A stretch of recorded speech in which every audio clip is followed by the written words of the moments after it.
What's up guys, J Joseph here, and today we're going to do a special video. It's actually going to be a comparison video. Oh, wait a minute. As I'm looking at myself in the camera, I'm actually realizing that I'm missing something. Hold on. Boom! There we go.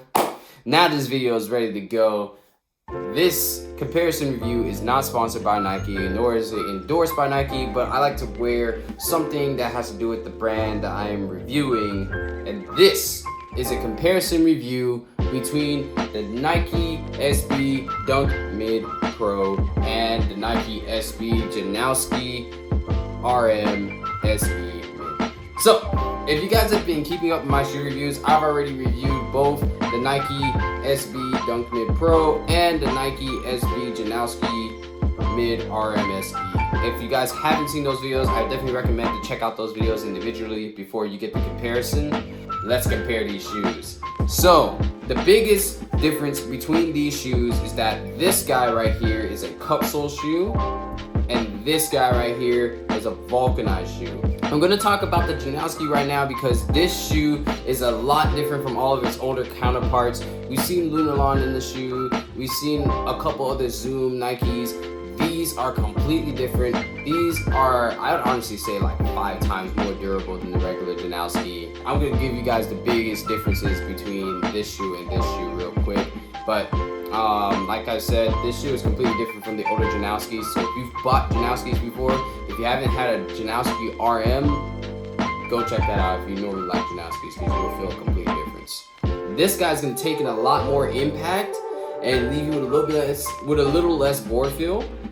But with this specific model, or with the dunks I've actually been trying out as of recently, I've realized that they've kind of thinned out the forefoot, but then they put into the insole enough impact protection for you to have board feel in the forefoot, but still take an impact like a capsule shoe. So with NikeSB doing that, you get a lot of board feel like this was a vulcanized shoe, but you get the impact protection like this is a capsule shoe, and I would say that's an A+ for Nike. With this guy, the other difference about this one between the regular Janoskis and the Janoski RMs is that the Janoski RM is actually given a thick insole as well, a thick air unit insole as well. So this actually takes a lot of impact on the forefoot and on the heel, but it still gives you enough board feel to feel out every trick that you're doing and make sure you're precise with all your tricks. So another A+ to Nike with that thought process in mind. With the two shoes I have here, I do a lot of kick flips towards the very front of my shoe. So this general area over here, and as you see over here, are where my kick flips hit. They normally hit the very front of the shoe. Between these two, if I had to pick what shoe held up my kick flips or the way I kick flip, it would be the Janoski. The Janoski held up a little bit longer than the dunks did with the way my kick flips are, because they thinned out the forefoot, so there's not that much damage that can hit the forefoot versus how thick the foxing tape was and how much of the foxing tape there is compared to how little of the upper there is. So most of your kickflips are going to hit the foxing tape. It did take some adjusting to kickflip right in these just because there's so little upper, but there's so much foxing tape. But because of that, my upper did not receive any holes or really any damage when it came to kickflips and tray flips and stuff like that. So I will give NikeSB a thumbs up with that. With these, on the other hand, because of how small the foxing tape was and how big the upper is, your kickflips tend to hit the upper a little bit harder than they do the foxing tape, and that's how I ended up putting the hole eventually into the dunks. So I would say if the dunks could have a higher foxing tape like this, then boom, that's a lot of problem solved right there with the dunks. So when it comes to my kickflip and how to shoot kickflip with my kickflips hitting up front, I would give it to the Janoski. Now, I will admit, with this dunk, this shoe didn't last as long as my previous dunks because of the material on the upper, and that material is nubuck. I've known nubuck to not last as long as suede or regular leather, but I wanted to get my hands on a pair of orange label dunks, and I really wanted to skate these shoes when I put my foot in them because I was just so comfortable in the shoe. So that will drive me to the fit. These two shoes fit completely different from one another. If you guys take a look at the sole here, the dunks have a wider sole or a wider base to the shoe versus the Janoskis having a slimmer sole. So if you look at the Dunks, over here where your arch should be, it's a lot wider here and a lot wider on the forefoot, a more rounded shape. So I would say any foot type could easily fit into this guy unless you like have a wider foot, but you would have an easier time trying to fit into a pair of Dunks than you would a pair of Janoski RMs. The Janoski RM is a lot slimmer than it is on the Dunks on that arch, and a lot slimmer on the forefoot, and it's some more slim design actually than the Dunks are. I will also admit that the insole that comes with the Janoski is extremely thick. So it takes in the impact on the forefoot, but it does also push your foot up, and as you see, the upper is pretty thin on the forefoot. So that's something I would want to go try out just to make sure that you can get your foot in there. If you can and it's comfortable, the Janoski will be the longer lasting shoe for you if you had to choose between these two specific models. Otherwise, I'd recommend getting this in suede or a leather that you've already tried from Nike before, so you know you can trust the durability.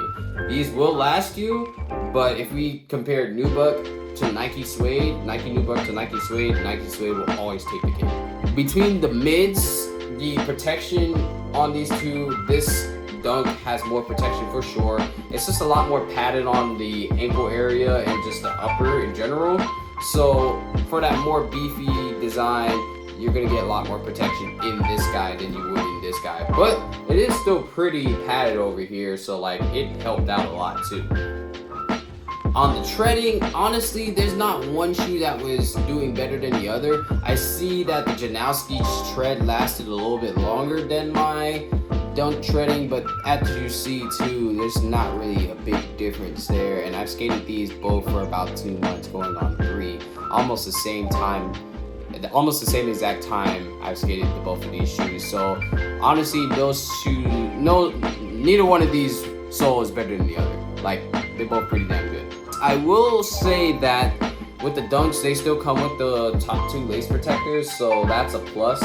That might help your laces last a little bit longer, but the Janoski laces are also pushed back pretty far. I only broke through 1 lace, and I never replaced these laces. I replaced the ones on here, but I wanted to skate without the lace protectors beforehand. So I would say that you would be fine, honestly, if you skate either one with the laces. But if you aren't going to use the lace protectors, then you probably will pop through the first 2 holes of that shoe. And this shoe doesn't come with lace protectors, but you would still hold that same general fit if this lace pops right here. But I don't see the rest of them really popping, although I do have a little bit of fraying going on up there. That's about it, honestly, between the two. Like I said, the Janoski RMs have made a huge improvement on past Janoski's durability. This shoe is a lot more durable than any of the Janoski that's been put out before by NikeSB, and if I were to compare it to my Janoski Lunarlons, this shoe would probably last 2 versions of the Janoski Lunarlons, and that's just because they really upped it on durability for this shoe, even on the foxing tape, and that's pretty sick. Like, this shoe all around is a lot better. So if you guys were comparing these to other Janoskis, grab the Janoski RM, save yourself some time in the shoe. But between the 2 shoes, if I had to give it up to which shoe I enjoyed my time in more, it would have to be the Dunks.